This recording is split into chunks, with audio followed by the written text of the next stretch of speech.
Eu sou o professor Paulo Cristiano e a aula de hoje é sobre o quarto dogma mariano, a Assunção de Maria. Tá? Então vem comigo aqui que nós vamos aprender tudo e como responder aos argumentos católicos romanos sobre a Assunção de Maria. Primeiro, vamos definir alguns termos. O que significa dogma, o que significa Assunção, para nós nos situarmos aqui antes de começarmos a aula. Bom, dogma tem a ver com a obediência de fé do católico, tá? Então existe uma diferença entre doutrina e dogma. Nem todas as doutrinas são dogmas, mas todos os dogmas são doutrinas dentro do catolicismo. Só que o dogma, ele tem um grau a mais. Ele é muito mais importante que uma doutrina. A doutrina você pode até discutir ela. Agora, o dogma não tem discussão alguma. Você é obrigado. Depois que o Papa ele pronuncia o dogma, você é obrigado, sendo católico, claro, né? Você é obrigado a professar aquilo. Caso contrário, você estaria embaixo de um anátema. Então, praticamente isso é dogma. Agora, por que eles falam Assunção e não Ascensão de Maria? Bom, eles fazem uma divisão, então, sobre o que Cristo fez e o que aconteceu com Maria. A Ascensão eles reservam somente a Cristo, porque Cristo ressuscitou a si mesmo. Eles foi assunto ao céu, com corpo e alma e espírito, pelo seu próprio poder. Enquanto que Maria não, ela foi pelo poder do próprio filho dela. Então Jesus veio e ressuscitou e elevou Maria, ou teve a sua ascensão aos céus, a sua assunção aos céus. Perdão. Vamos passar aqui alguns slides, eu preparei vários slides para você. Nós vamos analisar a carta, a Constituição Apostólica do Papa Pio XII. É essa carta que proclama Maria como a assunta aos céus, ou seja, ele proclama ela como um dogma, assunta aos céus. Essa carta, ou essa Constituição Apostólica, ou essa bula, que praticamente é a mesma coisa, chama-se Munificentíssimos Deus, de 1950. Nessa encíclica, nessa Constituição, é que Pio XII vai proclamar então Maria como assunta aos céus. Eu vou colocar aqui para você, está lá no site do Vaticano, você pode ter acesso em várias línguas, pelo menos em 4 línguas que eu tenho aqui, português, inglês, latim, italiano. Essa que eu estou colocando aqui para você é a Constituição em latim, tá? Onde ele proclama Maria como assunta aos céus. É interessante, quando nós estudamos a Mariologia do catolicismo, nós percebemos que Maria, eles fazem com que haja uma analogia entre Cristo e Maria. Preste atenção, os 4 dogmas estão relacionados entre si. Primeiro dogma, Maria é a mãe de Deus. Tá? Primeiro dogma. Depois, Maria sempre virgem. A virgindade perpétua de Maria. Depois, Maria Imaculada, ou seja, a concepção imaculada de Maria. Maria nasceu sem o pecado original. E por último, a Assunção de Maria. Então, Cristo é sem pecado, Maria tem que ser sem pecado. Cristo foi assunto aos céus, Maria também tem que ser assunta aos céus. Cristo é o nosso único mediador, Maria também é mediadora, abaixo de Cristo. Então vocês podem perceber que tudo que está em Cristo, os ofícios, as funções de Cristo, tudo isso é transformado e transferido de algum modo para Maria também. Então Maria, aos poucos, ela vai tomando um lugar junto a Cristo, um lugar que ela nunca pretendeu, mas que a Igreja Católica a colocou lá por livre e espontânea vontade, né? E por risco próprio também. Bom, nessa bula, nós vamos analisar 3 assuntos principais, e a gente pode dividi-los em 3 partes. A justificativa que ele dá para o dogma, depois as provas que ele oferece ao dogma, e por último, a declaração propriamente dita do dogma. Bom, então essas 3 partes aí serão analisadas nessa aula de hoje. Primeiro, a justificativa. A primeira justificativa é que a Assunção de Maria é um corolário da Imaculada Conceição. Tá? Então lembra que eu te falei que a Mariologia está intrinsecamente ligada uma à outra? Todos os 4 dogmas marianos estão intrinsecamente ligados? Então, a Imaculada Conceição fala que Maria nasceu sem o pecado original. Ora, se ela era pura e nasceu sem o pecado original, assim como Cristo era sem pecado original, então é claro que Maria, ela deveria ser assunta aos céus, e a sua carne não poderia ver a corrupção, já que a sua carne não participou da corrupção do gênero humano. Percebeu? Então, a Assunção de Maria, ela é, na verdade, uma consequência deles dizerem que Maria era sem pecado. Ora, se Maria foi sem pecado, então quer dizer que Maria nunca poderia ver a corrupção. É essa a lógica que eles utilizam para proclamar Maria como assunta aos céus. Agora, desde 1854, quando foi proclamado o dogma da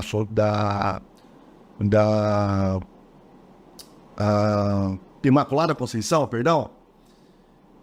já existia um grupo que escreveu cartas ao Papa para que o dogma da Assunção fosse proclamado realmente, solenemente, infalivelmente, como um 4º dogma.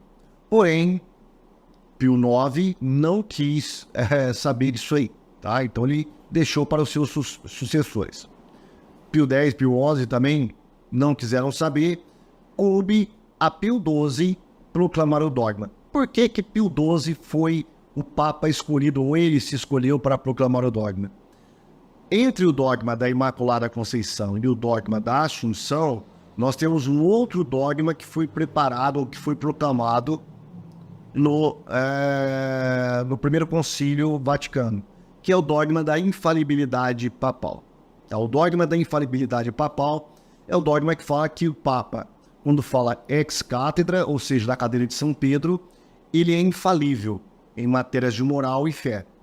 Então, veja bem, depois que proclamaram a infalibilidade papal, o próximo Papa foi Pio XII.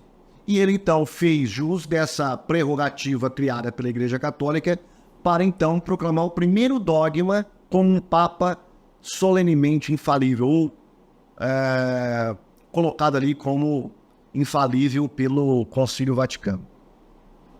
Bom, a segunda justificativa é a petição dos devotos. Nós já falamos isso, né? E a concordância unânime do prelado.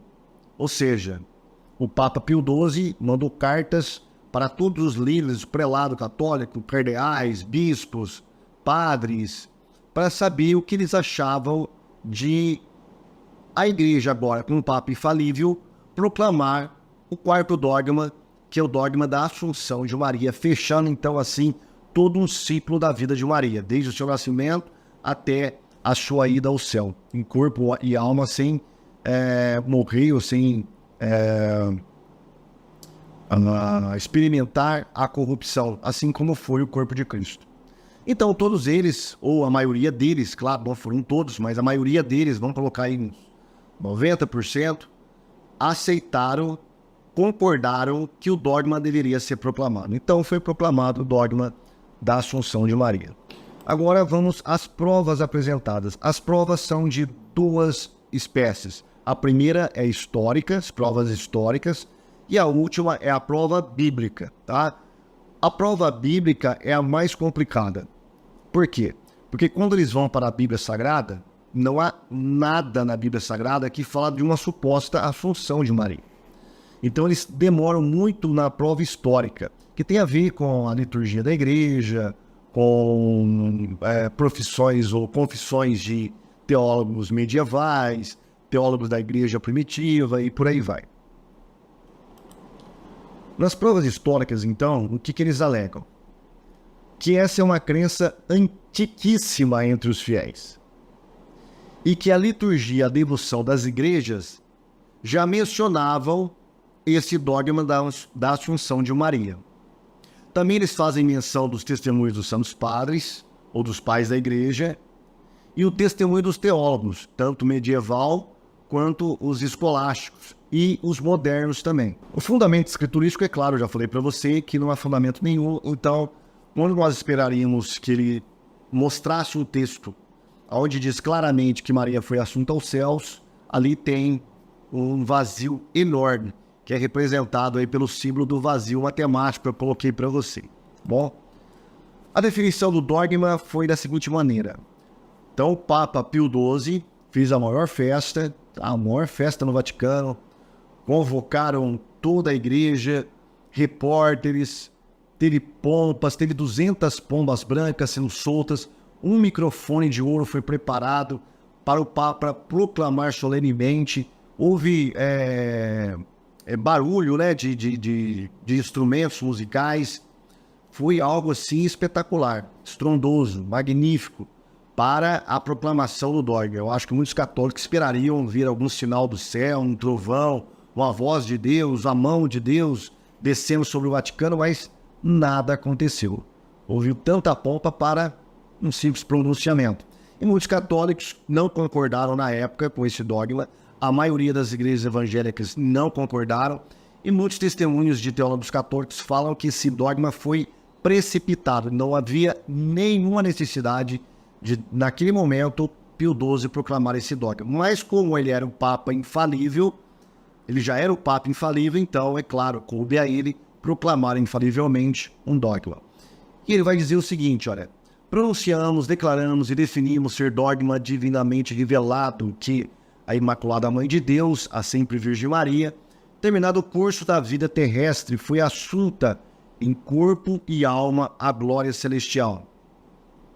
Pelo que, se alguém o que Deus não permita usar voluntariamente, negar ou pôr em dúvida esta nossa definição, saiba que naufraga na fé divina e católica. A ninguém, pois, seja lícito infringir esta nossa declaração, proclamação e definição, ou temerariamente opor-se-lhe e contrariá-la. Se alguém presumir em tentá-lo, saiba que incorre na indignação de Deus onipotente e dos bem-aventurados apóstolos Pedro e Paulo. Pio XII, 1950, na carta Munificentíssimos Deus. Então, algumas coisas que chamam a atenção aqui. Primeiro, eles, como nos decretos anteriores, eles retiraram a palavra anátema. A palavra anátema, ela não existe mais. Porém, ela está escondida ali sobre a frase incorre na indignação de Deus onipotente. E também acrescentaram ali Pedro e Paulo, porque segundo a tradição católica, a lenda católica, na verdade, Pedro e Paulo foram os fundadores da igreja em Roma, mesmo não tendo prova histórica alguma. Então, essa é a definição do dogma. Então, vamos dar uma olhada nesse dogma, vamos dar uma olhada na historicidade. Será que eles passam o teste histórico? Então, vamos fazer aqui algumas hipóteses. Vamos propor aqui algumas hipóteses. Primeira hipótese, você está vendo aí, será que a crença na Assunção de Maria é tão antiga a ponto de remontar à época dos apóstolos? Segundo, os documentos que aludem a essa crença são confiáveis do ponto de vista histórico e ortodoxo? E terceiro, a Bíblia ensina explícita ou implicitamente a Assunção de Maria ao céu? Então nós vamos passar essas três hipóteses aí e vamos ver se realmente a Assunção ela passa nesses testes e responde afirmativamente a essas três hipóteses. Vamos começar aqui com um documento histórico, né, um documento da própria Igreja Católica. O que a Enciclopédia Católica fala sobre este assunto? Será que a crença da Assunção de Maria é tão antiga a ponto de remontar à época dos apóstolos, dos pais apostólicos e dos apologistas dos primeiros séculos? Vamos ver então o que diz o livro, o documento Enciclopédia Católica. Isso aqui você pode consultar online, viu? Ela tem publicada em papel mesmo, são vários volumes, só que você pode ter acesso também à versão online, que eu deixo aqui para você também o link, tá? Todas as referências que você pode consultar depois na versão online. Diz assim, olha, quanto ao dia, ano e forma da morte de Nossa Senhora, nada se sabe ao certo. Percebeu? Nada se sabe sobre a morte de Maria. Se nada se sabe sobre a morte de Maria, que seria algo muito mais simples do que a Assunção, que dirá da Assunção de Maria. Mas ela prossegue. A referência literária mais antiga conhecida da Assunção é encontrada na obra grega Obits Dominai. A fé católica, porém, sempre derivou o nosso conhecimento do mistério da tradição apostólica. Epifânio, falecido em 403, reconheceu que não sabia nada definitivo sobre isso. As datas atribuídas variam entre 3 e 15 anos após a ascensão de Cristo. 2 cidades afirmam ser o local de sua partida, Jerusalém e Éfeso. Os primeiros 6 séculos não conheciam o túmulo de Maria em Jerusalém. Então, essas partes aqui que eu destaquei é para chamar a sua atenção. Primeiro, não há nada que fala sobre essa Assunção nos primeiros séculos da igreja. Ou pelo menos nos primeiros 5, 6 séculos da igreja. O pai da igreja que pesquisou sobre este assunto foi Epifânio, lá no ano 300 e pouco, quase no começo do 4º século. E ele disse que não tinha nada, nenhuma tradição que falava se Maria foi assunta ou não aos céus. Então ele se calou ali. Outra, o túmulo de Maria. Se a morte dela não era conhecida no começo da igreja, imagina o túmulo. Ninguém sabia desse túmulo. Tanto é que as próprias tradições se divergem. Uns falam que foi em Jerusalém, outros falam que foi em Éfeso que existiu esse túmulo, que dali ela foi assunta aos céus. Então, há toda uma contradição, há toda uma parafernália de narrativas, de lendas misturadas com documentos litúrgicos, teológicos, que falam sobre essa Assunção de Maria. A enciclopédia prossegue. A crença na Assunção corpórea de Maria baseia-se no tratado apócrifo Optus Dominai, que leva o nome de São João, mas que pertence ao século IV ou V. Também se encontra no livro Transitus Virginis, falsamente atribuída a São Milito, de Sardes, e numa carta espúria atribuída a São Diniz, ou Areopagita. Se consultarmos os escritos genuínos do Oriente, isso é mencionado nos sermões de Santo André de Creta, São João de Damasceno, São Odés de Jerusalém e outros. No Ocidente, São Gregório de Tours menciona o primeiro, os sermões de São Jerônimo e Santo Agostinho para esta festa, porém, são espúrios. Então veja bem, esses nomes aqui que ele cita, que a enciclopédia cita, André de Creta, João de Damasceno, Modesto de Jerusalém, é tudo do século VII, 6, 7 depois de Cristo. Então veja bem, as primeiras narrativas, vamos dizer assim, de pessoas confiáveis dentro da igreja, vêm 7 séculos depois. Ninguém sabe nada sobre a Assunção de Maria. Então essa lenda, ela começa com a narrativa, e nós vamos ver que essa narrativa é problemática. Depois, essa narrativa ela vai se transformando em lendas. Essas lendas vão adquirindo, através do boca a boca, vão pegando uma certa credibilidade, e depois vão passar para a liturgia, da liturgia para a teologia, e da teologia para a devoção geral da igreja. Tem um padre que é um teólogo e perito nessa área. Ele escreveu um livro chamado... na verdade, não foi ele é um dos escritores do capítulo, o Walter Burhard. Ele escreveu um capítulo no livro Maria no Pensamento Patrístico, da Juniper. É um livro de Mariologia. Ele vai falar que essa primeira narrativa é o primeiro conto que fala sobre uma suposta Assunção de Maria. Ele vai falar que isso não tem valor histórico algum. Olha o que ele diz. O relato do Pseudo Melito, como de resto a literatura do Transitus, é reconhecidamente sem valor como história, como um relato histórico da morte de Maria e da Assunção corpórea.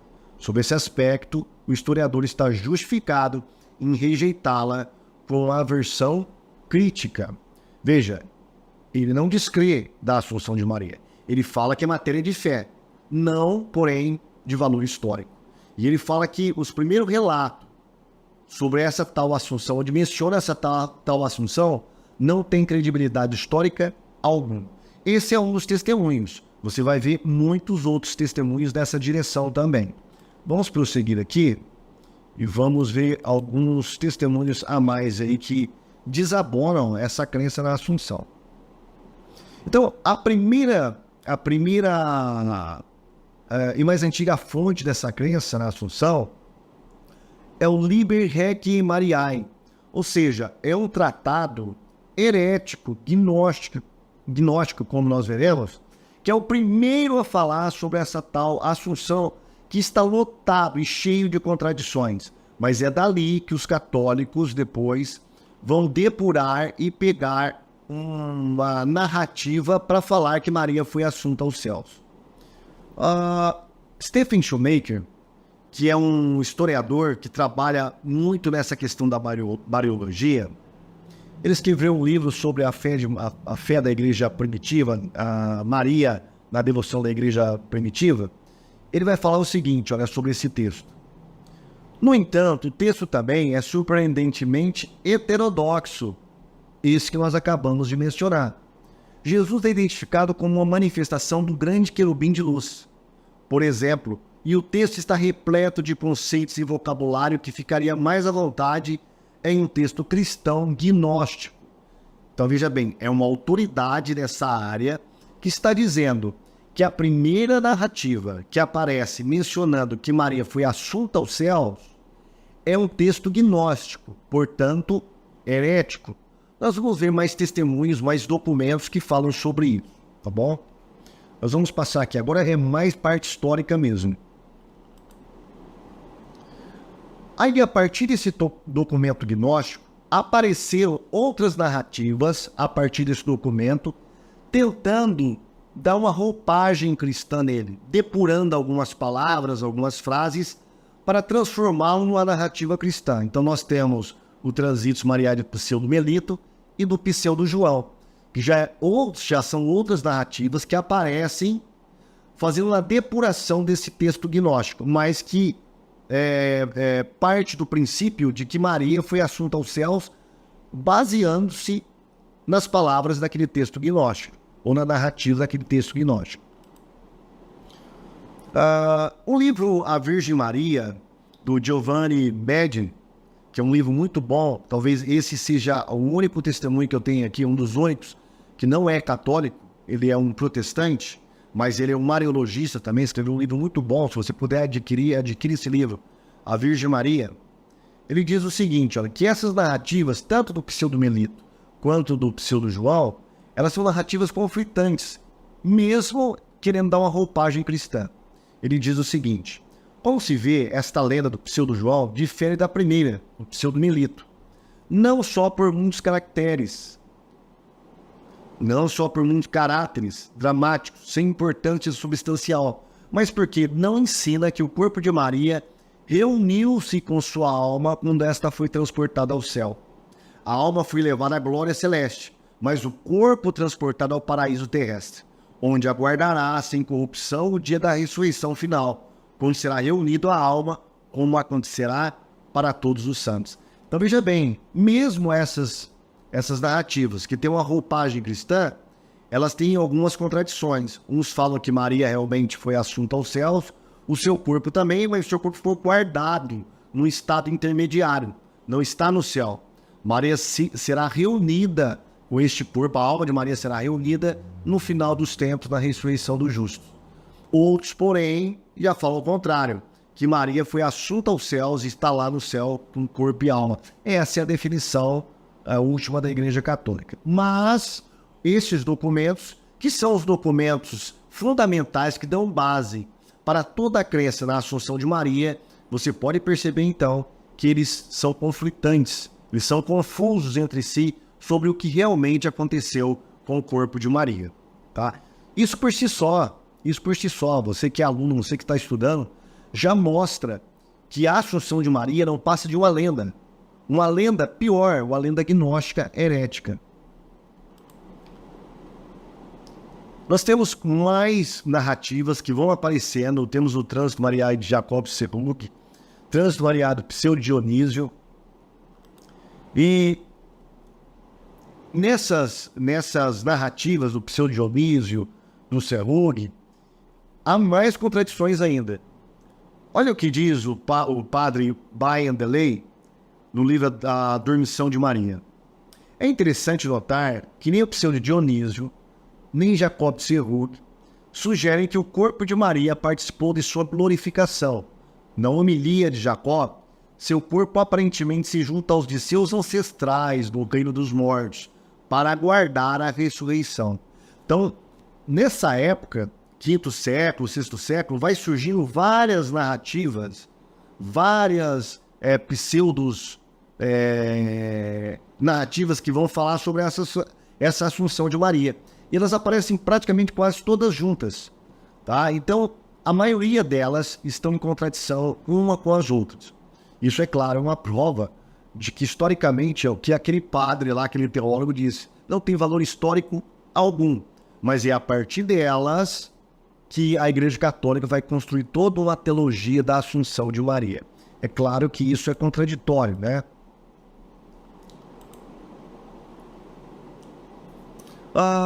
O Papa Gelásio, ele vai condenar essa narrativa.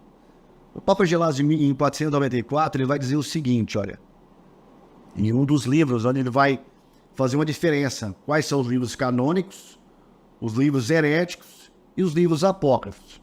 Então, ele escreve uma carta onde ele mostra, olha, isso aqui é canônico, a igreja pode crer. Isso aqui é apócrifo. Você pode ou não crer, mas isso aqui é herético. Entre os heréticos, ele vai colocar justamente a narrativa que é a fonte fundamental para o dogma da Assunção de Maria. Olha o que ele vai dizer.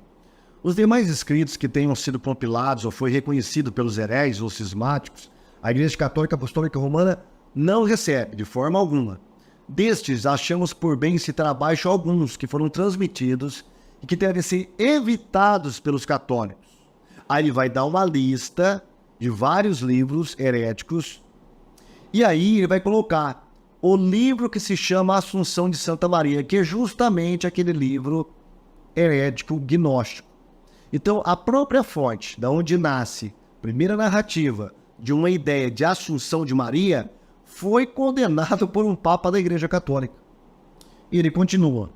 Reconhecemos que não deve ser apenas rejeitado, mas eliminado de toda a Igreja Católica Apostólica Romana, e com seus autores e os seguidores de seus autores, a serem condenados para sempre em insolúvel vínculo de anátema. Portanto, o Papa Gelásio I condenou essa narrativa que é a fonte da Assunção de Maria. Isso é algo interessante que depõe, né, contra as pretensões católicas de ter alguma base histórica aí para poder justificar essa aberração, essa heresia chamada Assunção de Maria. Outro Papa, Papa Bento XIV, ele vai dizer em um dos seus livros sobre a festa de Nosso Senhor e da Bem-aventurada Virgem Maria, ele vai dizer que a tradição não basta para erguer essa crença a um artigo de fé. Olha o que ele vai dizer.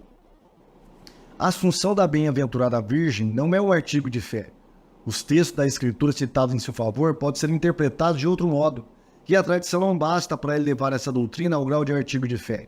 Mas se não é um artigo de fé, mas somente uma opinião, será talvez permitido aceitá-la ou desprezá-la, defendê-la ou atacá-la? Certamente não. Então, para Bento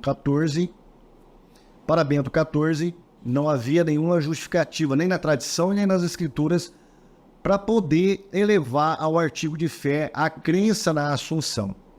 O teólogo Ludwig Alt, no livro Fundamentos do Dogma Católico, ele vai dizer o seguinte, olha, a ideia da Assunção corporal de Maria é expressa pela primeira vez em certas narrativas da Assunção dos séculos V e VI.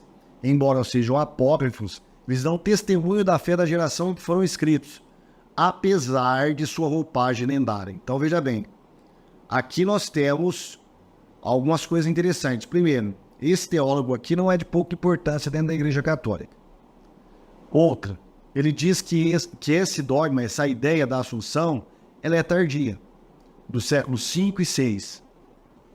Fala que ela é lendária e apócrifa. porém fala que é o testemunho da geração em que foram escritos. Agora a nossa pergunta é, que fé é essa? Que testemunho é esse? Que pessoas eram essas que estavam professando essa crença? Eram heréticas ou eram ortodoxas?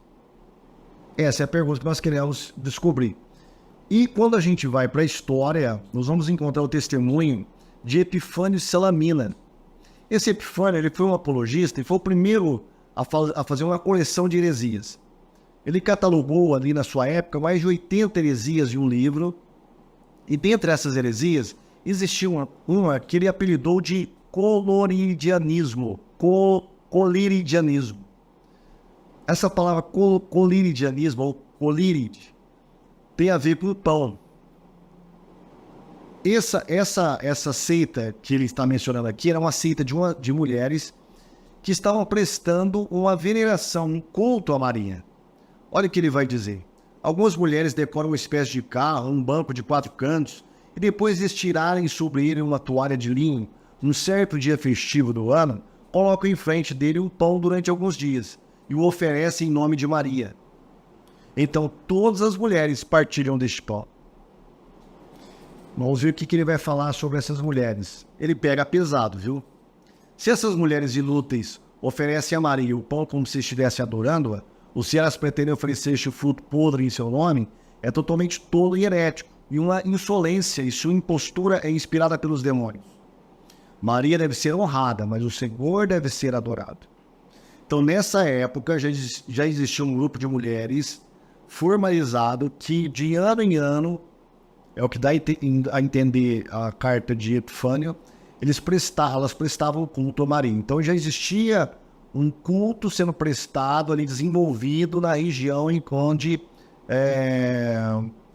Epifânio estava fazendo as suas pesquisas.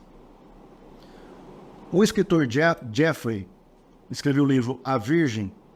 Ele vai falar que essa seita, na verdade, ela andou paralela com o cristianismo. O pesquisador e historiador Geoffrey Ash coloca a hipótese de que o coliridianismo foi uma religião paralela ao cristianismo, fundada pela primeira geração de seguidores da Virgem Maria, cujas doutrinas foram mais tarde incluídas pela Igreja Católica no Concílio de Éfeso, em 431. Lembra que no Concílio de Éfeso é que Maria foi proclamada a Mãe de Deus, tá? O Alcorão, que foi escrito 2 séculos depois, nós temos alguns vestígios, ainda que indiretos, de que existiam grupos que colocavam Maria praticamente como uma divindade. Olha o que está escrito na Sura, capítulo 5, versículo 116 do Alcorão. E recorda-te de que quando Alá disse, ó Jesus, filho de Maria, foste tu que disseste aos homens, toma a mim e a minha mãe por 2 divindades, em vez de Alá, respondeu, glorificado sejas, é inconcebível que eu tenha dito o que por direito não me corresponde. Então, Maomé, na sua época, ele entrou em contato com alguns grupos cristãos ali da sua religião. Alguns desses grupos, com certeza, passaram a ideia de uma veneração de Maria, ou pelo menos a imagem de que Maria poderia ser uma pessoa da divindade também. Tanto é assim que os islâmicos até hoje acreditam que a trindade cristã é composta pelo Pai, Filho e Maria.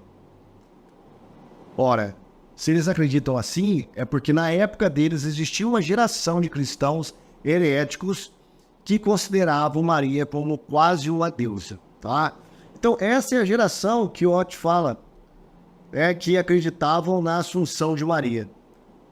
E para corroborar o que eu estou dizendo, o estudioso Stephen Shoemaker, ele vai falar o seguinte sobre essa questão, olha. Não deveríamos esperar encontrar muito sobre este assunto, o assunto da Assunção, nos séculos anteriores, pelo menos nada que Epifânio ou algum outro escritor cristão ortodoxo gostaria de relatar. Isso não significa que não devamos esperar encontrar qualquer tradições primitivas, apenas que não deveríamos esperar encontrar entre os remanescentes bem preservados do cristianismo proto-ortodoxo. O que ele está falando é o seguinte, olha, existem tradições sobre a Assunção de Maria. O que você não vai encontrar é dentro da igreja, entre os ortodoxos, ou pelo menos considerado ortodoxo. Você vai encontrar entre as seitas, principalmente entre os gnósticos, uma doutrina sobre a Assunção. É praticamente isso que ele está falando. O Papa Pio XII, ele vai apelar para a liturgia da igreja. Vai dizer, olha, não, uma das provas que nós estamos aqui utilizando para elevar essa crença a dogma é a liturgia da igreja, que é muito antiga. Olha o que ele diz ali na sua carta da Constituição Apostólica de 1950. De modo ainda mais universal e esplendoroso, se manifesta esta fé dos pastores e dos fiéis, com a festa litúrgica da Assunção celebrada desde os tempos antiquíssimos, no Oriente e no Ocidente. Pode fornecer argumentos e testemunhos de não pequeno valor para determinar algum ponto da doutrina cristã. O que ele está dizendo é que o dogma da Assunção tem base na liturgia. E ele está dizendo que é muito antigo.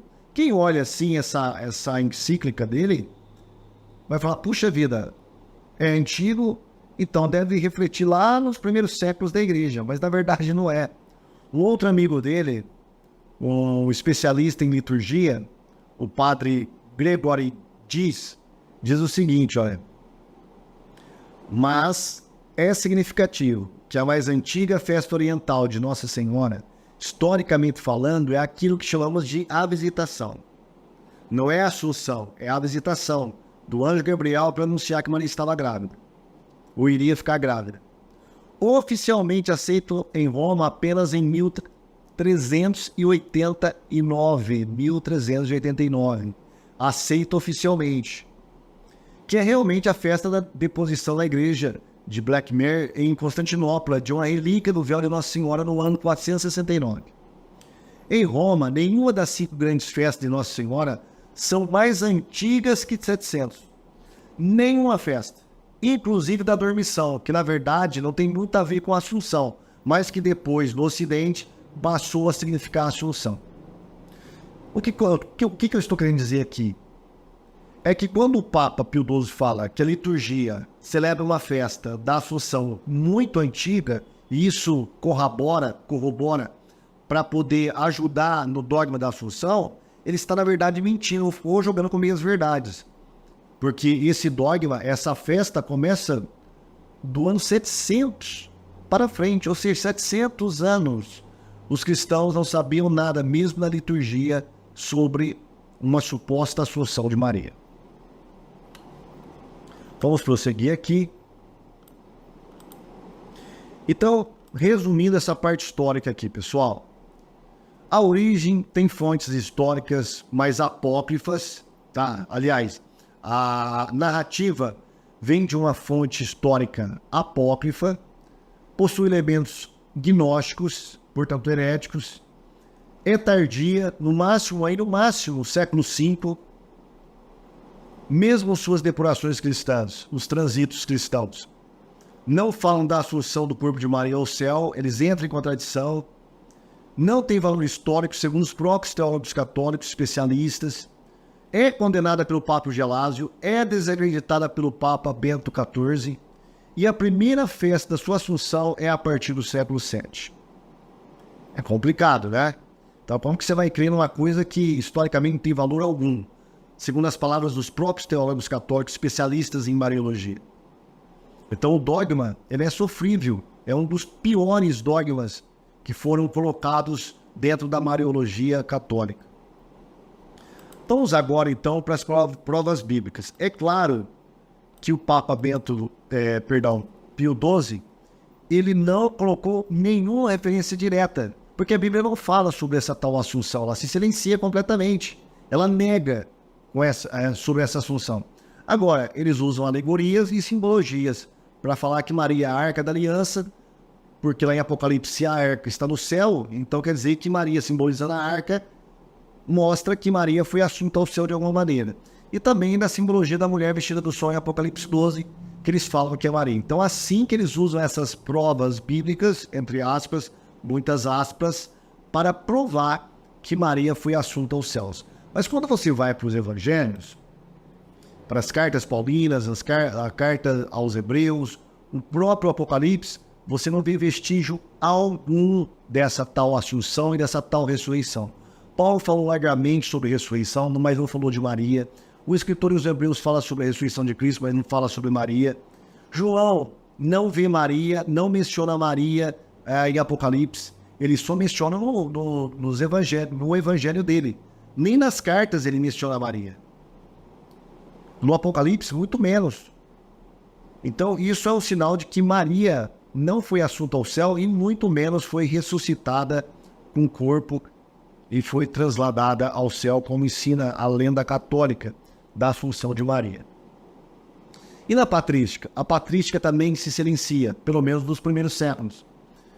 Por exemplo, tem muitas fontes da patrística que falam sobre a assunção de Enoque e de Elias, mas se silencia completamente sobre uma tal suposta assunção de Maria. Nós temos ali Clemente de Roma, Tertuliano, Orígenes, Metódio, Hipólito e outros que falam sobre a assunção de Enoque e Elias, mas não fala nada sobre Maria. Ora, se essa crença fosse uma crença estabelecida na igreja primitiva, é claro que esses autores patrísticos aqui não iriam se silenciar, iriam colocar Maria como uma referência da ressurreição e uma referência da assunção, mas eles não falam nada.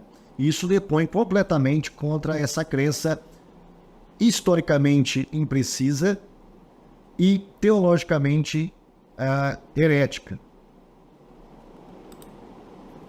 Agora, quando a gente vai para a simbologia de Maria em Apocalipse 12, nós vemos mais contradições. Por exemplo, a mulher ali, ela dá à luz a uma criança, de fato. Só que quem dá à luz à criança, ela sente dores. Ora, Maria não sente dor segundo a doutrina católica. Então ali já tem uma contradição. Outra, quando a gente vai para Isaías, capítulo 26, capítulo 66, nós temos também uma simbologia de Israel como sendo uma mulher que está tendo dores de parto. Então, essa mulher cabe muito mais em Israel do que em Maria. A simbologia da lua, do sol e das estrelas, nós vamos encontrar no sonho de José. Mais uma prova de que é Israel e não Maria. A questão de que a mulher recebe asas de águia, também está lá em Êxodo, capítulo 19. Deus falando de Israel, que deu asas no deserto para Israel, para fugir do povo do Egito. Também a mulher ali, ela desce, ela não é assunta. Quem é assunta é o filho. Ela desce e é perseguida no deserto.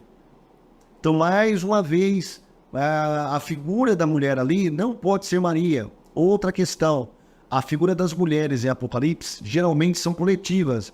Capítulo 17, a prostituta é uma religião, simboliza uma religião, é uma coletividade. No capítulo 19, o capítulo 21, aparece a Jerusalém, simbolizando a igreja, como uma mulher, uma virgem, ataviada para o seu marido. Novamente uma coletividade. No capítulo 12, também uma coletividade. Israel simbolizando a mulher que deu à luz ao Messias, e não Maria. Maria deu à luz ao Messias, deu, mas na simbologia de Apocalipse, todo o contexto ali depõe contra a figura de Maria. Não pode ser Maria de hipótese alguma. Então, depois nós vamos ver, nós temos também, eu não tenho tempo aqui para mostrar, mas nós temos testemunhos, então o vídeo vai ficar muito grande. Nós temos testemunhos de autoridades católicas mostrando que a mulher de Apocalipse é, na verdade, ou é a igreja, que eles interpretam como uma igreja, eu interpreto como Israel, ou o próprio Israel, o povo de Deus. Tá? Tanto os teólogos da antiguidade quanto os teólogos modernos interpretam dessa maneira. Então isso depõe contra a alegada prova bíblica, escriturística, ali tentando levantada pelo Papa Pio XII para tentar mostrar, provar que Maria é a mulher do Apocalipse. Sendo assim, uma prova de que ela foi assunta aos céus, mostrando o dogma, mostrando biblicamente o dogma da assunção de Maria. Então nós aprendemos nessa aula que o quarto dogma, todos eles não têm base bíblica, mas o quarto dogma é pior ainda. O quarto dogma é de uma inutilidade tremenda, mas é muito importante para mostrar o ciclo e a ascensão hierárquica, teologicamente falando, uma construção teológica que Maria adquiriu através dos séculos dentro da Igreja Católica. E depois que Maria foi assunta aos céus, é claro, ela se torna corredentora, mediadora, ela se torna rainha dos céus, ela se torna intercessora, ela é que distribui as graças de Deus para todo o povo cristão.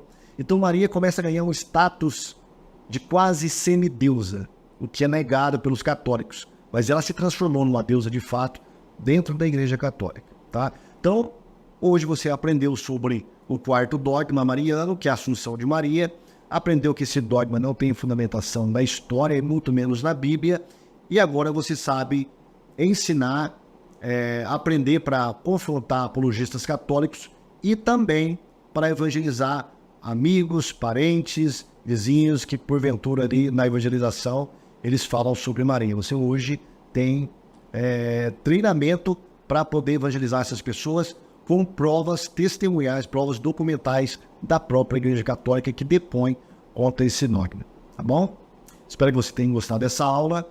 Você terá mais aulas sobre catolicismo romano e como refutá-lo à luz da palavra de Deus. Fique com Deus e até a próxima.